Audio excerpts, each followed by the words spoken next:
नमस्कार, मैं जितेंद्र जैन और आप देख रहे हैं खबर समय जगत।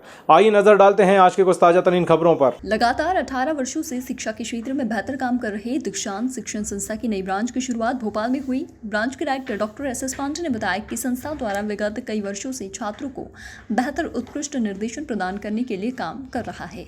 उन्होंने बताया कि इस कोचिंग के माध्यम से कई बच्चों ने यूपीएससी क्लियर कर संस्था का नाम रोशन किया है। उन्होंने बताया कि वर्तमान में कई कोचिंग संस्थान केवल बिजनेस के पर्पज से काम कर रही है, लेकिन दीक्षांत शिक्षण संस्था छात्रों को बेहतर शिक्षा और उनके बेहतर भविष्य के निर्माण को लेकर काम कर रहा है और इसी उद्देश्य को लेकर भोपाल में नई शाखा की शुरुआत की गई है।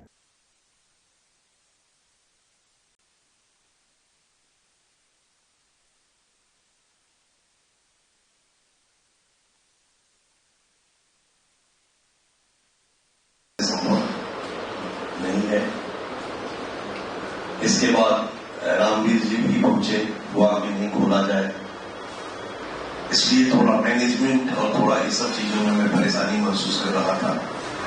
अनिल जब पहुंचे हमारे यहाँ और कहा कि भोपाल में पढ़ाने के बाद आपका मेडिकल साइंस कहता है कि 1 घंटा बोलना 6 किलोमीटर पैदल चलने के बराबर एनर्जी देता है। मैं एक टीचर था, टीचर हूं और आगे भी टीचर ही रहूंगा। गलती से मैंने कोचिंग शुरू कर दी। दिल्ली में मैं पढ़ा रहा था और जब अनिल जी और रामवीर जी का निवेदन हुआ, आग्रह हुआ और फिर भोपाल भी इसका ब्रांच खोला जाए तो चलते हैं, भोपाल भी खोलते हैं। चूंकि मैं अभी अकेले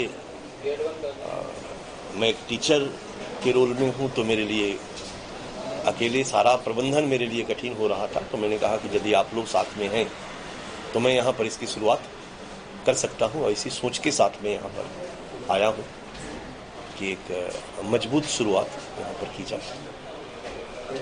और बच्चों को पढ़ाने का काम किया जाए।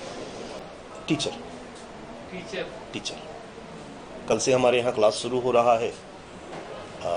जो टीचर पढ़ाने आ रहे हैं वो एक्टर नहीं है, लेकिन वो पिछले लगभग 25 साल से दिल्ली के टॉप कोचिंग में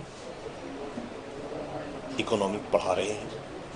सभी उनको जानते हैं, जो सीरियस बच्चे हैं, जो गंभीर बच्चे हैं। लेकिन हाय गाइज, हेलो गाइज वाला जो एक नया स्टाइल आया है इस कोचिंग जगत में, वो उनको नहीं आता।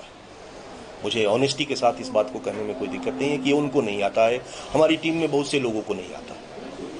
हाँ, मैं कोशिश करता हूं कि जो हमारी टीम हो उसमें टीचर हो, एक्सपीरियंस्ड हो, जो कम से कम 10-15 साल पढ़ाया हुआ हो। उसकी एक अंडरस्टैंडिंग जो विषय पे रहती है, कॉम्पिटिटिव एग्जामिनेशन के ऊपर जो रहती है, वो उसका लाभ बच्चों को मिलता है।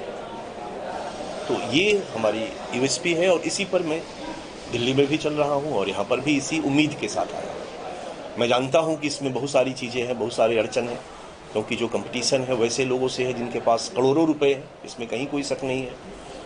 जो विदेशों से मुझे लगता है 7-7, 8-8 हज़ार करोड़ रुपए की फंडिंग हुई है दिल्ली मुखर्जी इंडिया के कोचिंग के फील्ड में। तो उनके साथ उनके व्यावसायिक प्रतिस्पर्धा में निश्चित तौर पे हम लोग नहीं टिक पाएंगे, लेकिन हाँ, एक बेस्ट टीचिंग देने का प्रयास हम करेंगे। निश्चित तौर पे उनसे हमारी संख्या कम होगी, बट रिजल्ट हम देंगे। इसका कारण बिजनेस ही तो है। हम जब 2003, 4, 5 में हम लोग जब पढ़ाते थे तो वो समय भी याद है और आज का समय भी याद है। उस समय हिंदी माध्यम में रिजल्ट भी बहुत अच्छा होता था। आपने सुना भी होगा कि आजकल रिजल्ट डिटोरिएट कर रहा है। तो उस समय हम लोग पढ़ाते थे तो कभी बच्चों को नोट्स नहीं देते थे, प्रिंट करा करके किताब बता देते थे। बच्चे पढ़ के आते थे और उनको क्लास में पढ़ाया जाता था। और बच्चे जो आईएएस की तैयारी करते थे, पीसीएस की तैयारी करते थे, वो एसएससी और सिपाही का एग्जाम देने नहीं जाते थे। ये आप लोग भी भली बात ही जानते हैं। उनके मन में एक रहता था कि हम आईएएस की तैयारी कर रहे हैं, हम सिपाही में नहीं जाएंगे। लेकिन जब एक बिजनेसमैन आया तो उसको अपना कस्टमर बढ़ाना था। किसी भी तरीके से सिपाही भी अगर आईएएस की कोचिंग करने लगे तो 1.5-2 लाख रुपया फीस तो देगा ना दी।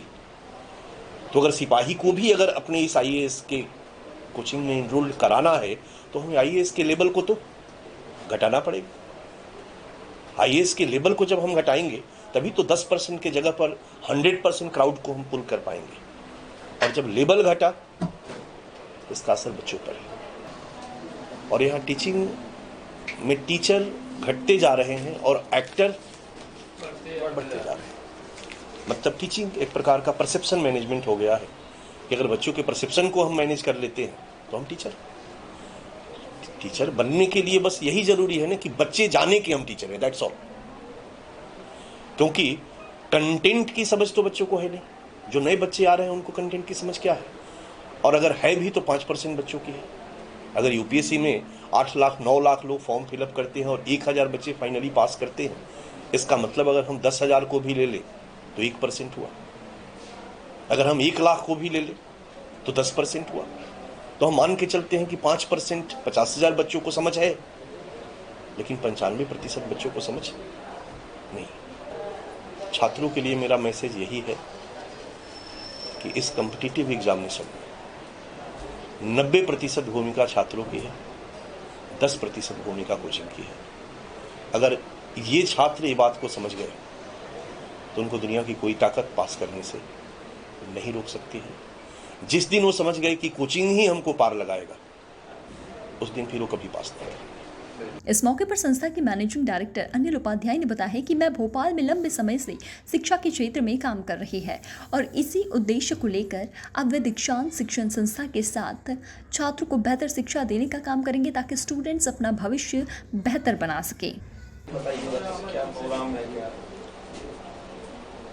विगत 10 वर्षों से मैं भोपाल के अंदर शिक्षा के क्षेत्र में कार्य कर रहा हूँ और आप सबको पता है कि मैंने प्रतिज्ञा के माध्यम से गरीब बच्चों को बहुत निःशुल्क पढ़ाया है, लेकिन फ्री की वैल्यू कोई नहीं समझा। इसलिए जो लगातार संस्थान थे उसमें एक परेशानी आ रही थी कि बच्चे की जो मेंस की कॉपी होती है, मोटा फीस लेकर के वो मेंस की कॉपी अच्छे से चेक नहीं की जाती है। तो मुझे एक कमी लगी। मेरी किसी से कोई प्रतिद्वंदता नहीं है, जैसा कि हमारे सर बोल के गए थे कि हमारा सबसे बड़ा जो चैलेंज है आज के युग में गुणवत्तापूर्ण शिक्षा देना और सही समय में बच्चे को सही मुकाम दिलाना, न कि शिक्षा का व्यवसायीकरण करना, यही मेरा एकमात्र उद्देश्य है। संस्था के इनॉग्रेशन प्रोग्राम के दौरान डायरेक्टर डॉक्टर एस पांडे ने नेशनल कार्यशाला के जरिए छात्र छात्राओं को कॉम्पिटिटिव एग्जाम्स की तैयारी करने के लिए कई टिप्स दिए। उन्होंने बताया कि शिक्षण संस्थान तो केवल एक माध्यम रहता है, लेकिन बेहतर मुकाम हासिल करने के लिए स्टूडेंट्स की मेहनत बहुत ज़रूरी होती है। खबर समय जगत के लिए कैमरामैन शिवम कुशवाहा के साथ आदित्य सराठे की report. For latest news, subscribe to our channel and press the bell icon.